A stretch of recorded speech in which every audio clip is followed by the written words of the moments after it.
Time now for my political panel, and in Canberra, Parliament sitting again. Can you believe it? Liberal MP Katie Allen and Shadow Assistant Treasurer Stephen Jones. Welcome to both of you. Good to be with you. Katie Allen, does it look like China has an appetite to repair the relationship with Australia after this tweet? Look, I think there is some clearly quite aggressive moves that are taking place, and listening to Professor Clive Hamilton before, I would concur that we're being taken as a bit of an example in the Asia Pacific. We're seen as an honest broker, we're seen as a middle order power, and I think that the world's looking to us to see that we stand by our values, that we continue to be Australia. I think the Prime Minister has said that the commentary coming from those 14 points that the Chinese government said about Australia and its complaints about Australia really related to issues about what we stand for. Things like we weren't controlling our media. Free media is an absolute tenet of our Australian democratic process, but also of who we are as Australians. Likewise, with freedom for an MP to have an opinion. And so I think these are difficult times at the moment, but there's a lot of work going on behind the scenes with regards to, realignment, I would say. I sit on a Trade and Investment Growth Committee, which is doing an inquiry at this very moment into diversification of trading partners. I know the Minister for Trade, Simon Birmingham, has been working very hard with free trade agreements, and we know that as the US is going through a difficult time looking internally with the presidential elections, that there is a readjustment going on around the world, and you can expect that some countries might take advantage of that transitionary period in global world order. Stephen, should Australia be bracing for more economic sanctions from China given the dramatic escalation we've seen today? Well, I hope not, but here's a couple of things that we've got to do. Firstly, what we don't need to be engaged in is a continual escalation of the tensions. I think right now, cool heads are needed. The tweet that was put out was atrocious. It was juvenile, it was atrocious, it was deliberately provocative. But I don't think we need to be escalating tensions right now. A couple of things that I think we need to be looking at over the long term, which probably amount to a reversal of the position that the Morrison government, before that the Turnbull and Abbott government, have adopted over the last 7 years. First, diversifying our trade. Second, ensuring that we have more sustainability and more options locally within our local manufacturing capacity and our local industry.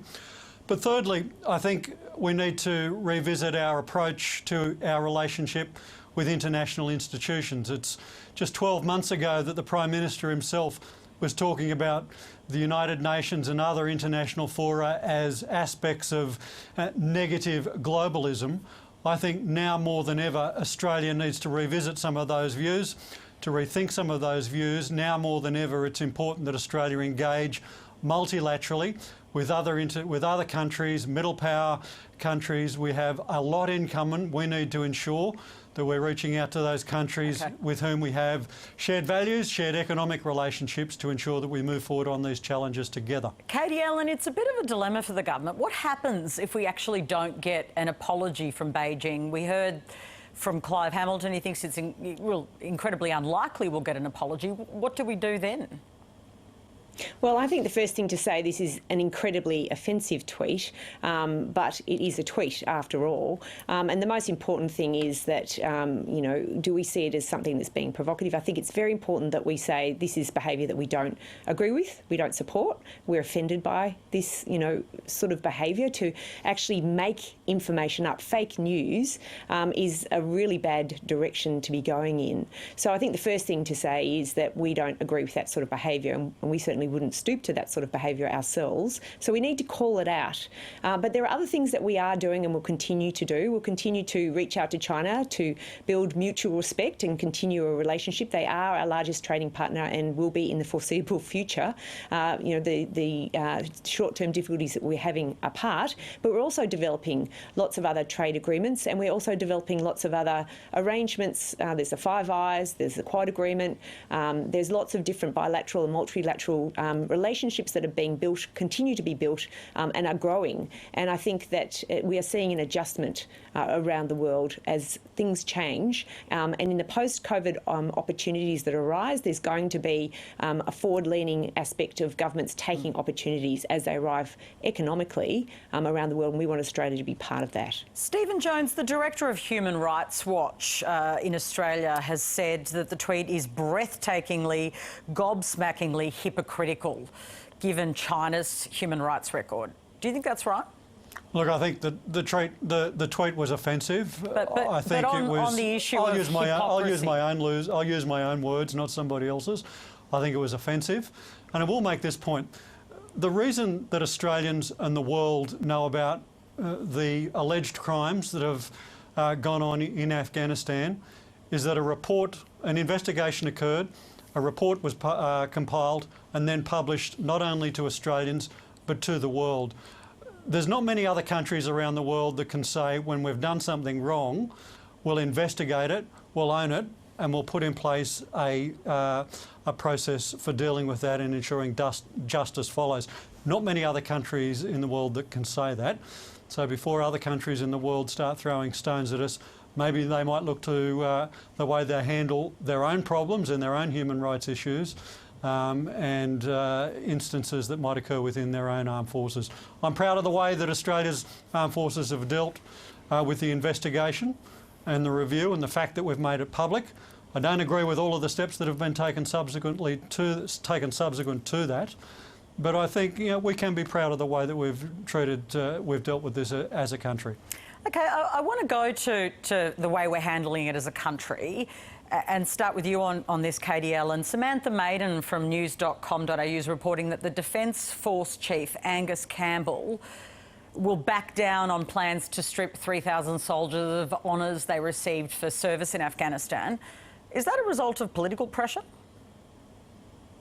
Well, I think the best way to look at this situation is that there are, shocking allegations that have really shocked the Australian public. I think they've shocked members of Parliament of what has potentially happened in Afghanistan. And I think the government and the ADF are very keen for there to be a careful steps around investigating this, and criminal proceedings may ensure.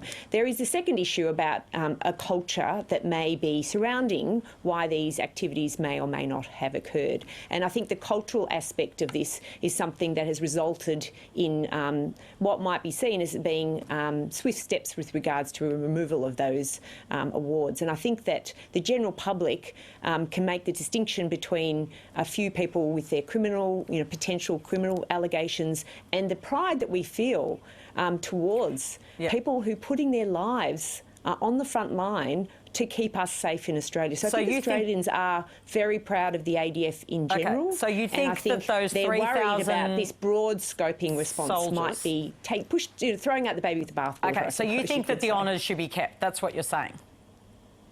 Well, I think that there is a case for looking carefully at whether it's the culture that's resulted in this outcome, and therefore what are the measures that would therefore reflect that the culture is wrong, and whether we should reward or not reward the culture that may have resulted in this bad behaviour. I don't feel in my mind that I'm clear about that. Okay, so just to be clear, because I don't want So I would not be removing these awards at this point in time, because I think it's too early until we've distinguished the difference between cultural issues and criminal proceedings. Sure, but the Defence Force Chief, Angus Campbell, said they would be removed. Now they're not.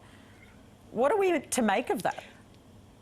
I don't think he said they're not. He's just put a pause on it and he's thinking about it. So I think, to be fair, there is a very strong view by the general public that they support heroes that have done extraordinary things on the behalf of Australia.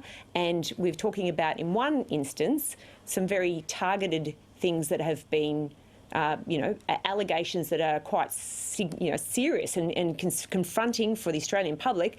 And on the other part, there are people who have done some extraordinary things. And so to remove all of the awards from a general group of people who have been doing the best for Australia because of a few people who've done the wrong thing, I think Australians see there's a distinction between those two. So I think there needs to be more understanding of the culture, the pervasiveness of the culture, and whether that pertains to the full 3,000 people who would have their awards removed, or whether it's a specific issue. And I think that yet has to be clarified, and there is a special office that's being set up to look at the allegations, but also to look at the accountability around these things. There's accountability and there's culpability, and I think we need to look at these two things separately at the moment. OK, what do you think about that, Stephen? Because that was what we originally heard, that they would be stripped. There's a pause on it, as Katie Allen says. Is that a result of political pressure? Yeah, point number one, I don't support collective punishment for the sins of individuals. If there have been individual crimes that are committed, then of course medal citations, they should be removed in accordance with normal military practice.